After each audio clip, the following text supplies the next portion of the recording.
अक्षय नसला की बरं वाटतं. अचानक तो काहीतरी मध्येच आणतो फटाकडा.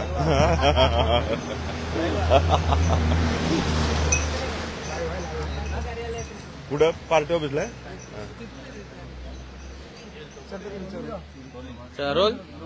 सर, आज अजितदादा पवार हे शासकीय निवासस्थानी सर्व कार्यकर्त्यांच्या भेटीगाठी घेत आहेत. एकीकडे आचारसंहिता, दुसरीकडे दादा कार्यकर्त्यांच्या सगळ्या समस्या सोडवण्याचा देखील प्रयत्न करत आहेत. आजची या ठिकाणची बैठक किती महत्वाची असणार, कारण एफआयहून सगळे नेते आता या ठिकाणी येत आहेत. अनेक लोक आहेत जे दादांना भेटण्यासाठी या ठिकाणी आलेले आहेत. नेहमीप्रमाणे दादा सर्वसामान्य लोकांना भेटण्यासाठी या ठिकाणी उपलब्ध आहेत. या ठिकाणाहून संघटनात्मक किंवा भविष्यातल्या निवडणुकाचं नियोजन यासाठी आज या ठिकाणी बैठका होत आहेत. त्यासाठी बरेच नेते ज्या लोकसभामध्ये आम्ही लढणार आहोत त्या ठिकाणची रणनीती ठरवण्यासाठी आजची ही दादांच्या गाठीभेटी चालू आहे. आज किंवा उद्यापर्यंत आमच्या जागा फायनल होतील. वरिष्ठ नेत्यांच्या माध्यमातून हे आपल्याला त्या ठिकाणी समजलं जाईल.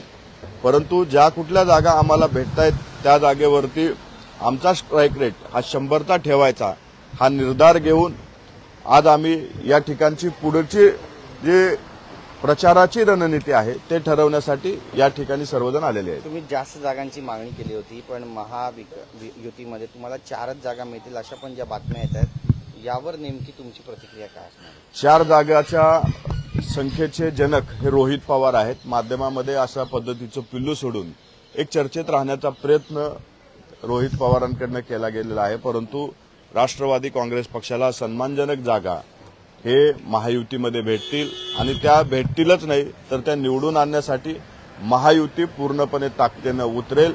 आमचा स्ट्राईक रेट हा 100चा राहील. बरं, बारामती लोकसभेचा जो विषय आहे, शिवतारे यांनी काल मुख्यमंत्र्यांची भेट घेतली. त्यांना युती धर्म पाळायचा असं सुद्धा मुख्यमंत्री म्हणतात, पण ते कुठे ऐकत नाही. ते म्हणतात की 2 दिवसांनी माझा निर्णय कळवेल. आजची जी घडामोड आहे त्यानुसार कार्यकर्त्यांच्या बऱ्याचशा टीम आहेत ज्या त्यांनी तयार केलेल्या आहेत आणि 2 दिवसांनी विजय बापू पुन्हा मुख्यमंत्री उपमुख्यमंत्र्यांची चर्चा करण्याची माहिती आहे. आणि काल देखील त्यांनी जी विधानं केलेली आहेत अजित पवारांबद्दल, याबद्दल काय बोलू इच्छिता का तुम्ही? कारण ज्या पद्धतीने भाषेचा वापर केला. विजय शिवतारे हे महायुतीमधले घटक मित्र पक्षाचे पदाधिकारी आहेत.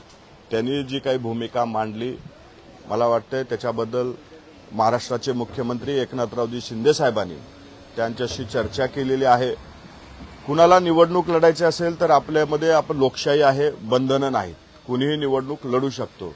विजय शिवतारेंना मी एवढं सांगू इच्छितो की मागच्या वेळी आम्ही सांगून तुमचा पराभव केला होता. यावेळी तुमचं सांगून डिपॉझिट जप्त करू. अजितदादाबद्दल तुमची भाषा चालू आहे, ती भाषा खपवून घेतली जाणार नाही. आम्ही इथं नाही तर पुरंदरमध्ये येऊन सुद्धा तुम्हाला समजावून सांगू शकतो. हे त्यांनी लक्षात ठेवावं. दादांमुळे माझी किडनी गेली, हार्ट गेला असं सुद्धा ते म्हणाले. असं दादांमुळे हे गेलं, दादांमुळे ते गेलं, कारण मला वाटतं त्यांना डॉक्टरची नितांत गरज आहे. त्यांच्या किडनीवर नाही तर डोक्यावर परिणाम झाला की काय असं आम्हाला वाटायला लागलंय. कारण एखादी गोष्ट करत असताना त्याला जबाबदार हे दुसऱ्याला पकडणं कितपत योग्य आहे. एखाद्या समाजाच्या प्रश्नासाठी तुम्ही बसला असाल, त्याची किंमत मोजायची तयारी ठेवली असेल तर दुसऱ्याला दोष देऊन चालत नाही. याचा अर्थ तुम्हाला त्या समाजाप्रती काही प्रेम नव्हतं. आज विजय शिवतारे जी बोलतायत मला वाटतंय ते द्वेषापोटी बोलतायत. सूरजजी, वक्तव्य केलं होतं अजित पवारांना आता समजेल की माझा आवाका काय आहे, याचा अर्थ काय घ्यायचा? आम्हालाही पाहायचं आहे विजय शिवतारेंचा आवाका काय आहे. सूरजजी, काल चंद्रकांत पाटील यांनी बारामतीमध्ये शरद पवार यांच्यावरती टोकाची भूमिका मांडली होती की आम्हाला शरद पवार यांचा बदला घ्यायचा होता, अशी एक भूमिका त्यांनी मांडली होती. यावरती कुठेतरी अजित पवार गटाचे कार्यकर्ते देखील नाराज झालेले आहेत. त्यांनी असं मत मांडलं आहे की शरद पवारांवरती एवढी टोकाची भूमिका चंद्रकांत पाटील यांनी घ्यायला नवी होती. त्यांनी काय भूमिका घेतली ते मी ऐकलेली नाही, परंतु आमची भूमिका हेच आहे. आम्हाला घड्याळ चिन्हावरचा उमेदवार त्या ठिकाणी निवडून आणायचा आहे, ही आमची भूमिका आहे. चंद्रकांत दादा काय बोलले ते मी पाहिलेलं नाही. शरद पवारांची टोकाची भूमिका तुमचं एक आपण या महाराष्ट्रात राहतो. महाराष्ट्राचं राजकारण एक सुसंस्कृत राजकारण आहे. कुठल्याही विरोधकावरती टीका करताना आपण एक पातळी ठेवून टीका करतो. मला वाटतं ती वक्तव्य ऐकल्याच्या नंतर मी त्याच्यावरती प्रतिक्रिया देईन. ते वक्तव्य मी ऐकलेलं नसल्यामुळे त्याच्यावर मी प्रतिक्रिया देऊ शकतो. सर, आता तिघांमध्ये 4था व्हिडिओ येतोय, मनसे येतोय. काल राज ठाकरे दिल्लीत पोहोचले, आज त्यांची बैठक आहे, आज महायुतीच्या नेत्यांची सुद्धा बैठक आहे. अजितदादा देखील दिल्लीला जाणार आहेत का? अजून त्या बाबतीत ठरलेलं नाहीये, परंतु ते वरिष्ठ पातळीवरती ठरेल आणि लवकरच आपल्याला जिची उत्सुकता आहे ते सीट शेअरिंग बद्दल सुद्धा घोषणा होईल. नाही, पण मनसे सोबत येते. सुप्रियाताई म्हणतात की मनसे जर यांच्या जाण्यावर त्यांनी अशी टीका केलेली आहे की ईडी आणि सीबीआयला घाबरून तुमच्यासारखे लढवय्ये नेते यांनी महायुतीमध्ये जाऊ नये असं त्यांनी राज ठाकरेंना म्हटलंय. कुणी? रोहित पवारांनी टीका केली आहे राज ठाकरेंनी. रोहित पवार स्वतः भारतीय जनता पार्टीमध्ये जायला उत्सुक होते. रोहित पवारांनी आमदाराचं शिष्टमंडळ घेऊन पवार साहेबापुढे प्रस्ताव ठेवला होता की मतदारसंघाच्या विकासासाठी आपण भारतीय जनता पार्टीसोबत गेलं पाहिजे. कुणीतरी महायुतीमध्ये नवीन येतंय म्हणून पोटसूळ उठल्यामुळे कदाचित रोहित पवारांचं वक्तव्य असेल.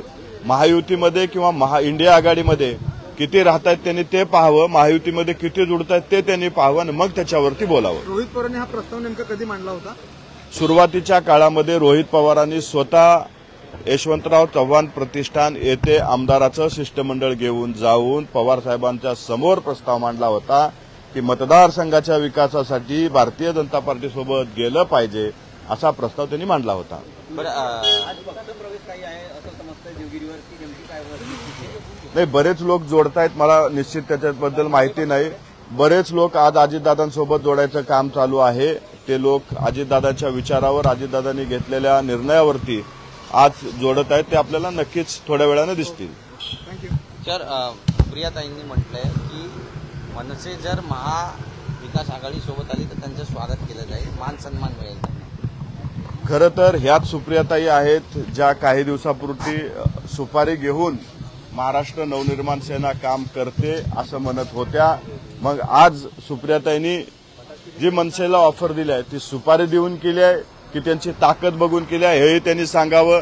कारण आज राज ठाकरे हे महायुतीच्या नेत्यांना भेटत आहेत, भविष्यात ते त्यांचा निर्णय जाहीर करतील. पण एखाद्याबद्दल वक्तव्य करत असताना आपण याच्यापूर्वी त्याच्याबद्दल काय बोललो हे सुद्धा त्यांनी लक्षात ठेवावं.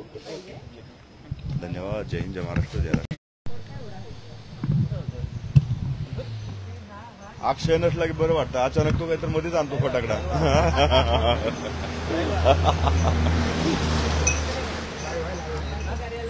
कुठं पार्टी ऑफिसला आहे? रोल सर, आज अजितदादा पवार हे शासकीय निवासस्थानी सर्व कार्यकर्त्यांच्या भेटीगाठी घेत आहेत. एकीकडे आचारसंहिता, दुसरीकडे दादा कार्यकर्त्यांच्या सगळ्या समस्या सोडवण्याचा देखील प्रयत्न करत आहेत. आजची या ठिकाणची बैठक किती महत्वाची असणार, कारण एफआय होऊन सगळे नेते आता या ठिकाणी येत आहेत. अनेक लोक आहेत जे दादांना भेटण्यासाठी या ठिकाणी आलेले आहेत. नेहमीप्रमाणे दादा सर्वसामान्य लोकांना भेटण्यासाठी